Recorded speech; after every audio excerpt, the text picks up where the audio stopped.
ఉంటుంది అప్పుడు half KG minimum మనం చేసే శాంపుల్ ఏదైనా కానీ 2 kgs ఉండాలి. 2 kgs ఎక్కడి నుంచి వస్తుంది?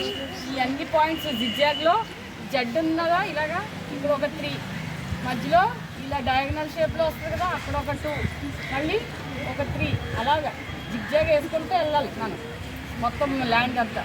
ల్యాండ్లో అవన్నీ తీసుకొచ్చి ఇక్కడ వేస్తాం.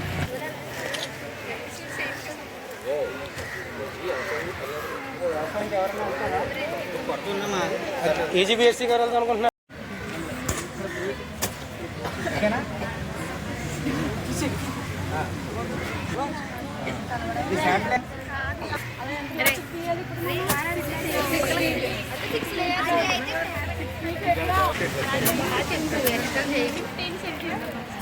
అంటే ఇలాగా మనం మధ్యలో వీ షేప్స్ మధ్యలో వచ్చింది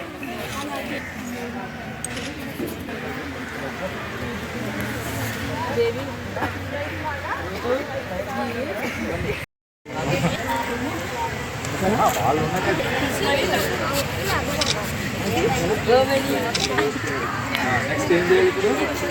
అలా కూడా ఒక్కొక్కటి అది డిస్కార్డ్ చేయాలి.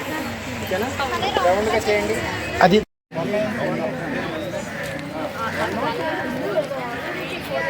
కదా 2, 3 తీసారు. ఇప్పుడు 1, 4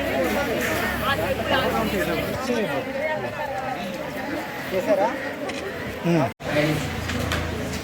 ఓకే, ప్రధానంగా వచ్చేసరికి ఇది స్కూల్లో ఉండేటువంటి స్టూడెంట్స్, అదేవిధంగా మనకి ఇది వ్యవసాయ రంగానికి కానివ్వండి లేదంటే ఉద్యానవన రంగం కానివ్వండి, అంటే వ్యవసాయ పంటలు మనం తీసుకున్నట్లయితే వ్యవసాయ పంటలు ఆల్రెడీ అదే అనుకుంటున్నాం.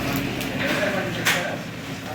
వ్యవసాయ పంటలు వ్యవసాయానికి సంబంధించి వరి, పత్తి, చెరకు, మొక్కజొన్న, అపరాలు, నువ్వులు, కందులు, ఓకే, చిరుధాన్యాలు ఇవి కూడా వ్యవసాయ రంగానికి సంబంధించి వస్తాయి. సెకండ్ థింగ్ ఏంటంటే రెండో కేటగిరీ తీసుకున్నట్లయితే ఉద్యానవన పంటలు. ఉద్యానవన పంటలు విన్నారా? హార్టికల్చర్, పళ్ళ తోటలు తెలుసా? పళ్ళ తోటలు, కూరగాయలు, ఈ విధంగా